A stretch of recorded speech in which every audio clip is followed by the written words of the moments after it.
En este video vamos a hablar del virreinato novohispano en los tiempos de los Austria. Está basado en el texto de Manuel Ramos Medina.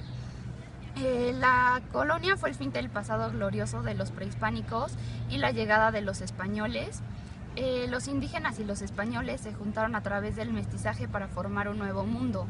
Cuando cayó Tenochtitlan, los señoríos pactaron su sujeción a los españoles y para mediados del siglo XVI ya estaba Mesoamérica totalmente sometida. Pero ¿cómo aseguraban su unidad? Lo hicieron a través de la evangelización.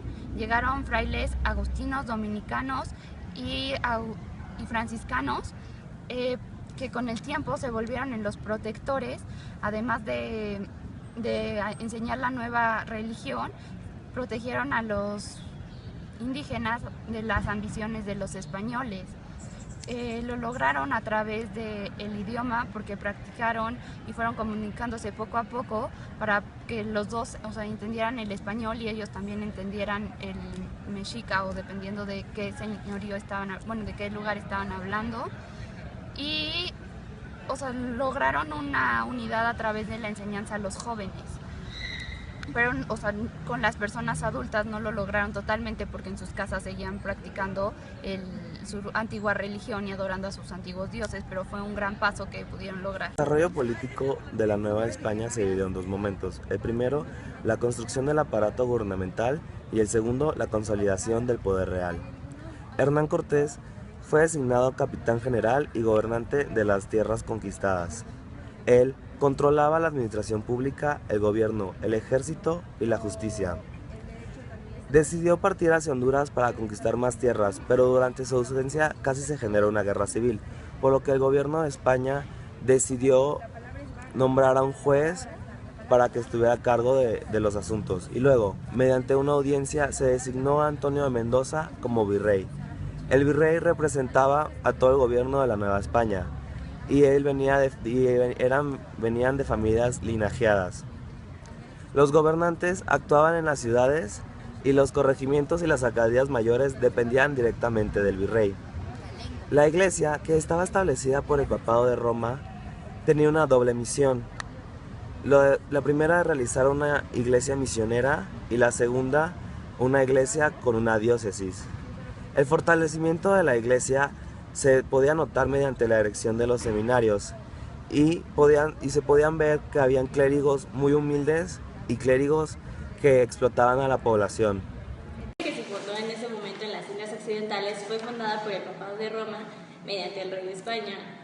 Los reyes eran por su propia función defensores del clero. Ser cristiano en ese momento era sinónimo de ser español. La iglesia contó en ese momento con dos tipos de funciones. La primera era ser misionera y la segunda, estar dividida en diócesis. El primer obispo fue Juan de Zumárraga. En el siglo XVIII, las corrientes de la Ilustración desacreditaron a las órdenes religiosas, y hacia mediados del siglo se dieron los grandes cambios contra las doctrinas. La economía novohispana se puede dividir principalmente en dos momentos. El primero, a partir de la conquista hasta mediados del siglo XVIII. A estos cambios se les puede conocer como las reformas borbónicas, y la segunda parte, desde mediados del siglo XVIII hasta 1821. Los conquistadores invirtieron cuando pudieron para preparar sus descubrimientos y para agilizar todo el proceso. Fue como una especie de inversión. Sometían a la población mesoamericana, y luego les exigían a Cortés el pago de sus servicios para recuperar la inversión. Sin embargo, esta inversión solamente trajo retributo al rey de España y a Hernán Cortés. No era que no hubiera tesoro suficiente, sino que muchas veces no consideraban lo mismo tesoro en Mesoamérica que en España. Por esto se buscó otra forma de reconocimiento y se dio una determinada cantidad de indios de servicio, y se daba el tributo de trabajo de los pueblos sometidos y el reparto de las tierras recién conquistadas. El premio más común para los soldados fue la encomienda, es decir, la dotación de indios que trabajaban otorgando los tributos necesarios. La corona de España mantuvo para sí muchos pueblos, y en los primeros años funcionó como un encomendero más. El encomendero utilizaba la mano de obra y el tributo que se daban gratuitamente para engrandecer sus empresas agrícolas, ganaderas o mineras. La esclavitud se utilizaba para los indios que se negaban a la dominación española. Sin embargo, después esta fue prohibida y se utilizó más bien para los africanos. La plata se convirtió en la columna vertebral de la economía novohispana. Tanto la iglesia como los comerciantes fueron factores decisivos en la inversión del capital en las minas novohispanas. Las embarcaciones que llegaron al mando de Hernán Cortés traían consigo caballos, cerdos, perros, asnos, además de ciertos alimentos como pan, vino y carne seca.